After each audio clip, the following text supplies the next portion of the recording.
Hello everyone, today I would like to teach you how to replace the battery for the VeriFone VX600 Bluetooth payment terminal. Let's check out the procedure.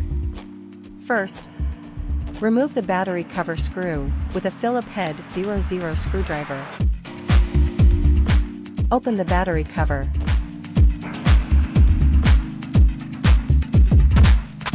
Remove the old battery.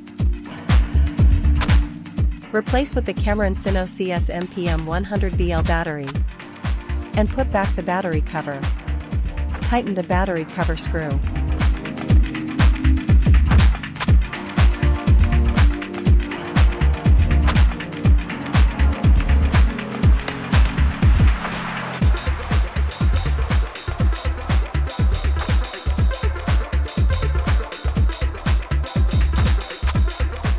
Thanks for watching.